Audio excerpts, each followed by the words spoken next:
we all know our GDP was more than 33% of the world's GDP, at least, maybe more. But what about our per capita GDP? Do you think that was a boastful number too, given how this land has always had a huge population? Interesting question. So, India, see, if you look at the statistics, the data that Angus Madison, the economist, put forth, you will see that according to his calculations, projections, which is the gold standard in the economic history of the world, according to his calculations, India always had a GDP of at least one third of the world's GDP until the 1700s, at which time our GDP dropped very precipitously because of the British destruction of India's economy and the country. Now, India's population, if we look at the population of history of India, India's population was typically, when the British left India, undivided India had a population of approximately between 300 and 350 million, which is, if it was 300 million, it is one fourth of what India's population is today, right? And if you look at the large scale history of India, so let's go back a few thousand years.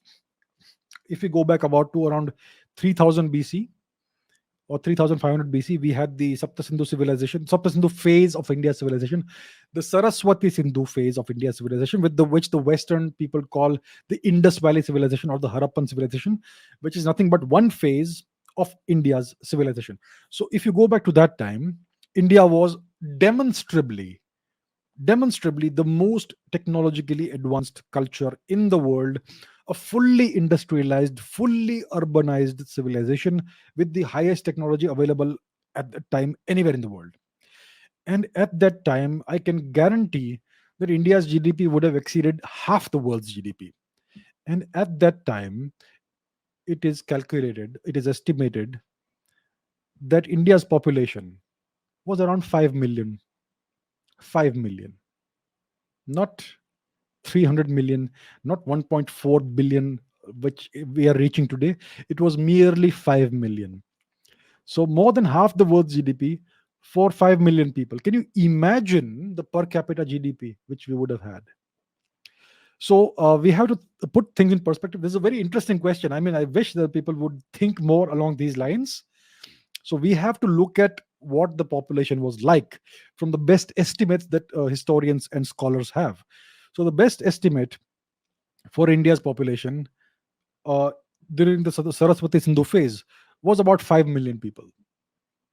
And India's GDP was more than 50% of the world's GDP for sure. Maybe two-thirds of the world's GDP, because that's how advanced India was. So the per capita GDP would have been ridiculously high, more than any other country even today.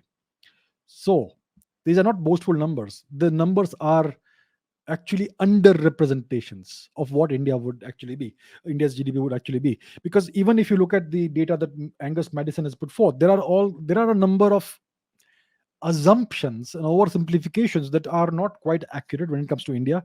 So even the data for the last 2000 years, which says that India was about one third of the world's GDP, is kind of an underrepresentation of what it actually would have been. Even in the last 2000 years, the actual data, the actual GDP of India would have been closer to, I would say, 40 to 45% of the entire world's GDP, most likely, more likely.